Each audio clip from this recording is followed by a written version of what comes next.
First, आपके सास ससुर फर्स्ट। क्यों? क्योंकि आपके माता पिता के लिए आपका भाई है, वो सेवा कर रहा है, भौजाई है आपकी, वो करे, है ना। अब होता क्या है ना, आप अपने सास ससुर से मतलब कम रखते हैं, अपने माता पिता से मतलब ज्यादा रखते हैं लड़कियां, बहुएं। तो फिर जो आपकी भौजाई है वो आपकी माँ से मतलब कम रखती है, वो अपनी मतलब बैक होते जा रहे हैं, सब लोग पीछे की तरफ जा रहे हैं। मतलब प्रेजेंट में जो हमारे पास है हम उसमें प्रसन्न नहीं हैं, हम उसे प्रसन्न नहीं रख पा रहे हैं। इसलिए ना तो हर सास सुखी हो पा रही है, ना तो हर बहू सुखी हो पा रही है, क्योंकि आप ना बहू की जिम्मेदारी निभा पा रही हो और ना सास पुत्री मान पा रही है बहुओं को, क्योंकि बेटियों के चक्कर में परेशान है। अरे हर बहू अपनी अपनी सास का ख्याल रखे, सास को प्रसन्न रखे, तो हर माँ खुशी हो जाएगी, प्रसन्न हो जाएगी, प्रसन्नता से रहेगी। फिर आपकी भौजाई आपकी माँ का ख्याल रखेगी तो आपको रखने की जरूरत नहीं है, आप यहां अपनी सास का ख्याल रखो। बस अपना ही काम नहीं हो पाता, जो जिस काम के लिए हम बने हैं, जो नहीं हमारा काम हम उसके पीछे भागते हैं। आपकी मां की सेवा करना आपका काम नहीं है। आपकी मां मीन्स आपकी वो मां जिसने आपको जन्म दिया है, वो आपकी मां आपका कन्यादान कर चुकी है। अब आपकी भौजाई आपकी मां का ख्याल रखेगी, मीन्स भाभी, ठीक है। आप अपनी सास का ख्याल रखो और बेटा अपने माँ बाप का ख्याल रखे, आपका भाई अपने माँ बाप का रखेगा, हिसाब बराबर, वो भी सुखी ये भी सुखी, आपका मायका पक्ष भी खुश, ससुराल पक्ष भी खुश, दोनों खुश होना चाहिए।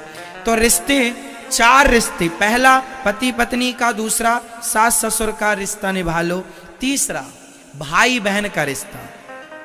आपकी बहन है, आपका भाई है, भाई बहन से रिश्ता अच्छा रखना।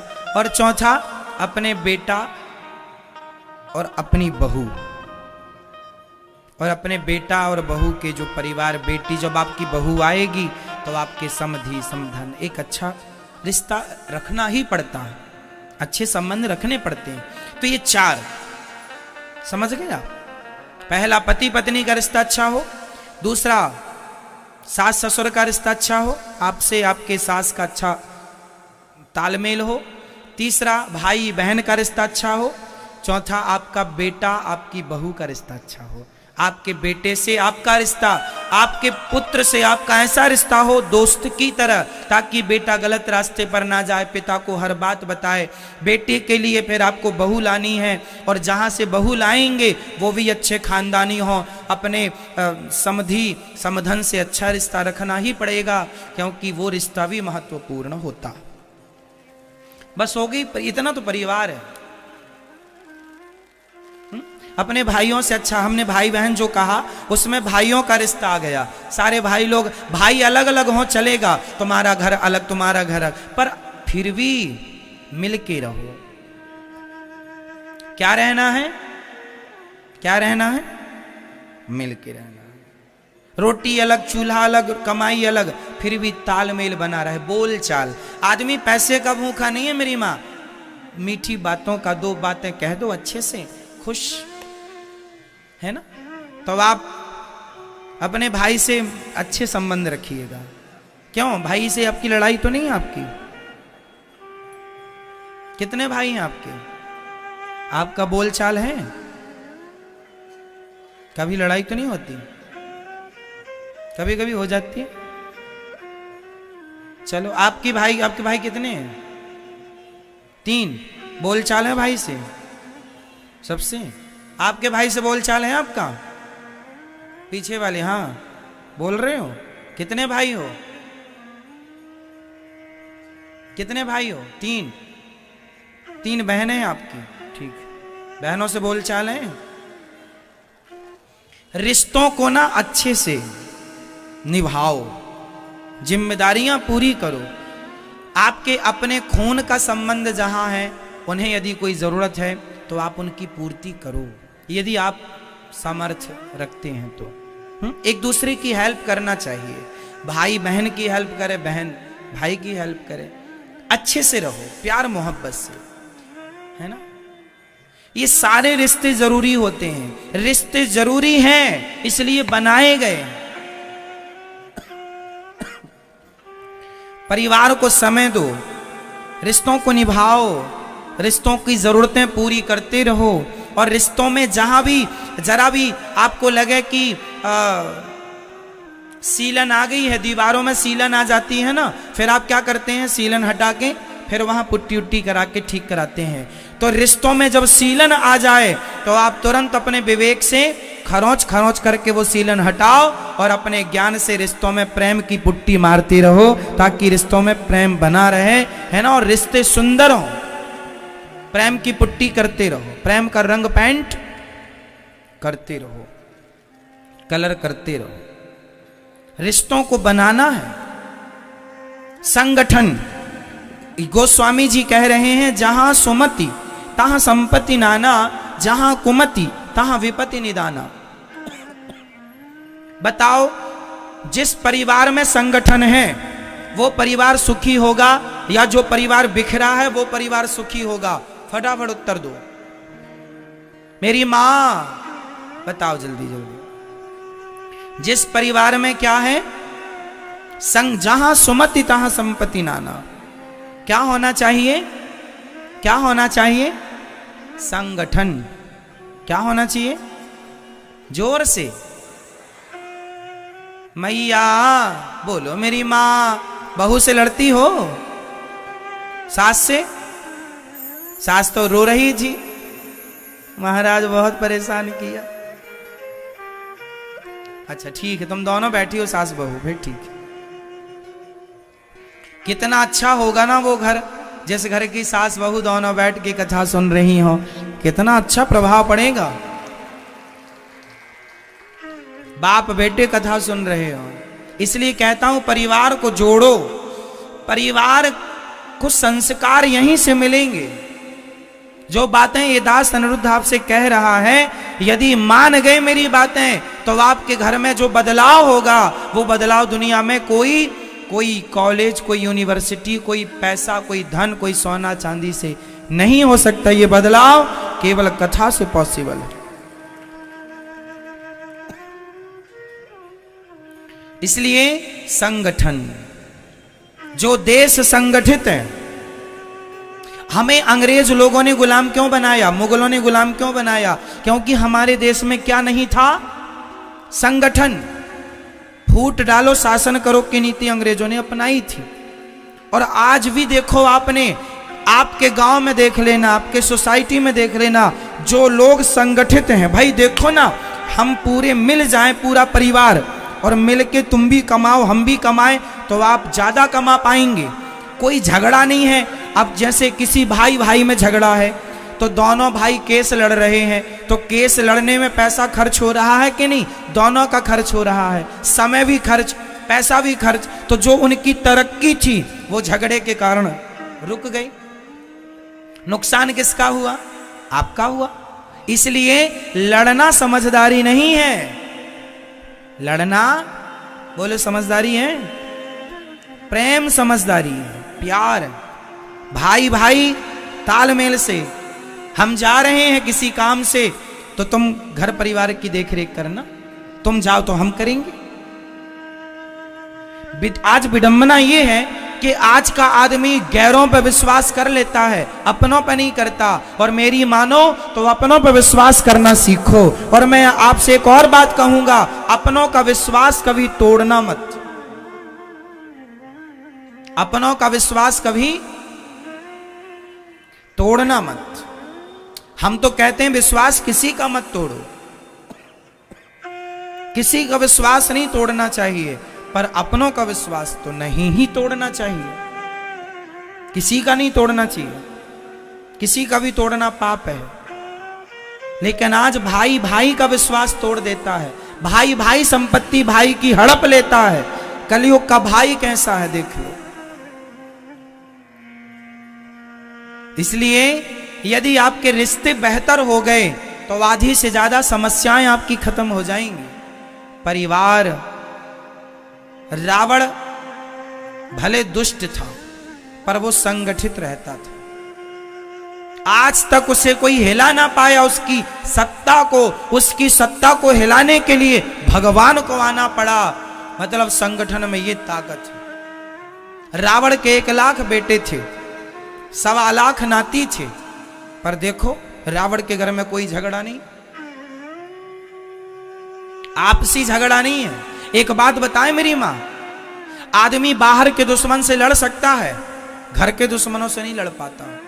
इसलिए पारिवारिक कलह ना हो आपके घर में, इसका पूरा ख्याल रखा करो, क्योंकि पारिवारिक कलह हो गई तो आप ये समझो कि आप कम से कम 5-10 साल पीछे आ गए।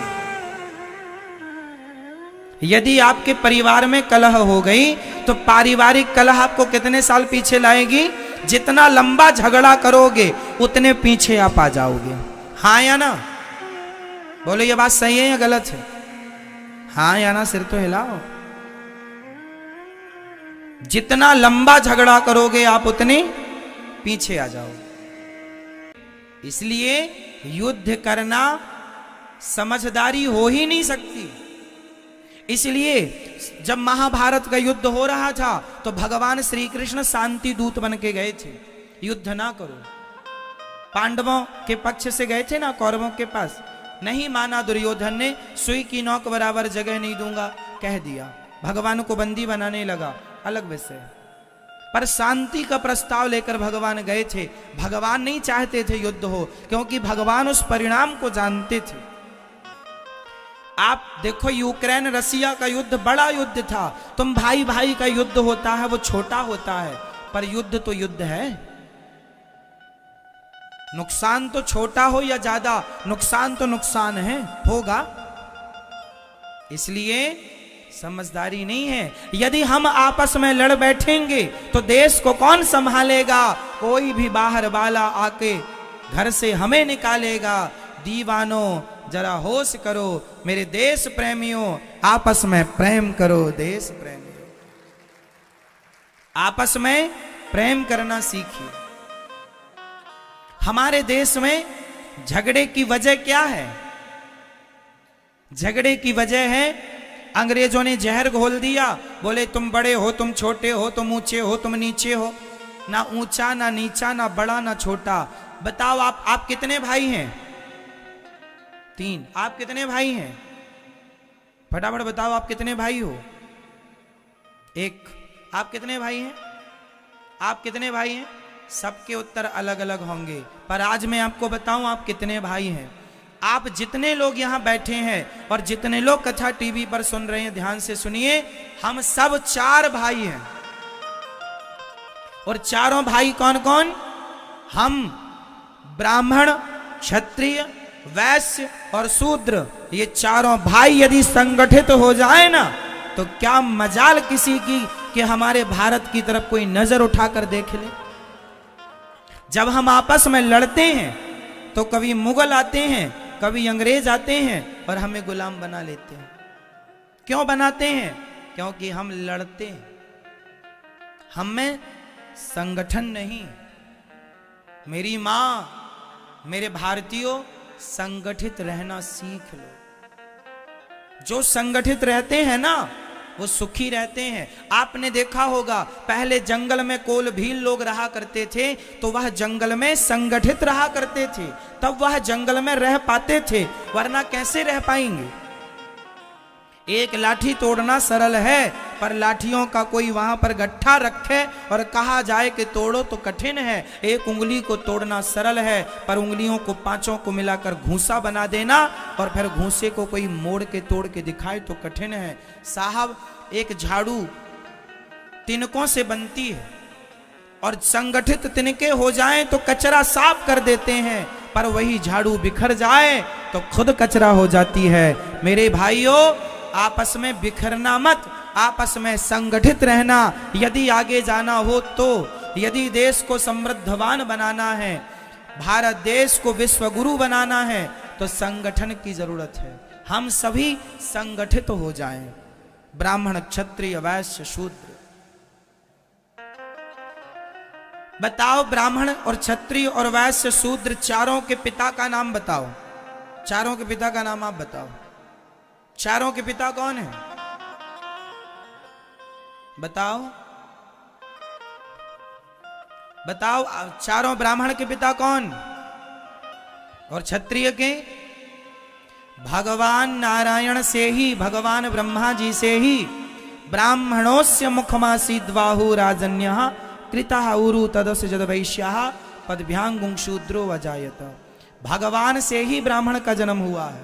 ब्राह्मणों से मुखमासीद, भगवान के मुख से ब्राह्मण का जन्म हुआ। ब्राह्मण के मुख से, भगवान के मुख से ब्राह्मण, भगवान की भुजाओं से क्षत्रिय, भगवान की जंघाओं से वैश्य उरु और भगवान के चरण से शूद्र।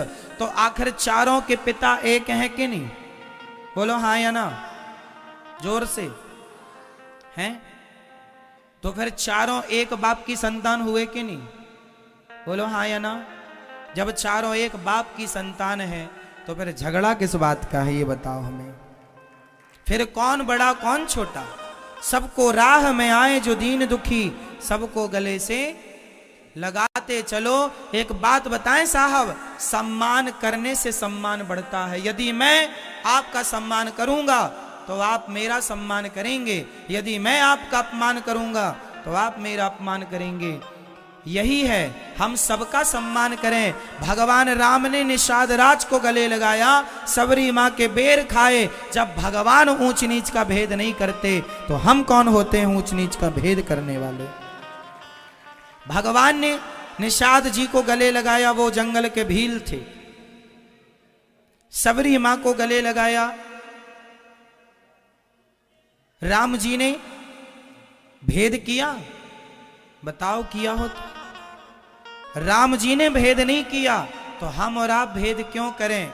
इसलिए हमें भेद मिटाकर और प्रेम पूर्वक आपस में मिलकर रहना चाहिए। यही हमारी संस्कृति है। सर्वे भवन्तु सुखिनः सर्वे सन्तु निरामया। हम सबका कल्याण, हमारे भारत में हमारी हिंदू संस्कृति, हमारी सनातन संस्कृति हमें कहती है। हम लोग एक जयकारा लगाते हैं, बोलिए विश्व का, विश्व का। एक हिंदू, एक भारतीय ऐसे हैं जो विश्व के कल्याण की कामना करते हैं। दुनिया में कोई धर्म, कोई पंथ, कोई मजहब ऐसा नहीं है जो विश्व के कल्याण की कामना करता हो। वो अपने अपने कल्याण की कामना करते हैं, हम विश्व के कल्याण की कामना करते हैं। इसलिए सनातन धर्म श्रेष्ठ है। हम सबको गले लगाने वाले हैं। हम कुत्ते को रोटी खिलाने वाले हैं, हम गाय को रोटी खिलाने वाले। हम कुत्तों से प्रेम करते हैं रोटी डालकर, तो इंसानों से नफरत कैसे कर सकते हैं? ये नफरत हम नहीं करते थे। नफरत करने का ये जहर मुगलों ने, अंग्रेजों ने घोल दिया हमारे देश में, और आपस में हम लोग नफरत करने लग गए एक दूसरे से। और उसी नफरत का परिणाम है कि हमारा देश बट गया, कभी पाकिस्तान के रूप में, कभी बांग्लादेश के रूप में, कभी नेपाल के रूप में, इत्यादि। इसलिए संगठन जहां सुमति तहां संपत्ति नाना।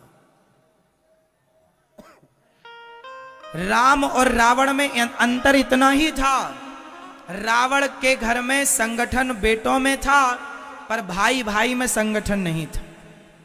आखिरी में संगठन टूट गया रावण का। रावण का अपने भाई विभीषण से उनका संगठन टूटा, तो परिणाम राम और रावण में ये अंतर है कि राम जी के भैया लक्ष्मण जी उनके साथ हैं और रावण का भाई विभीषण उनके साथ नहीं है। और जिनका भाई साथ देगा उसी भाई की जीत होगी। इसलिए भाई का साथ देना जरूरी है। इसलिए पांचों पांडव संगठित थे।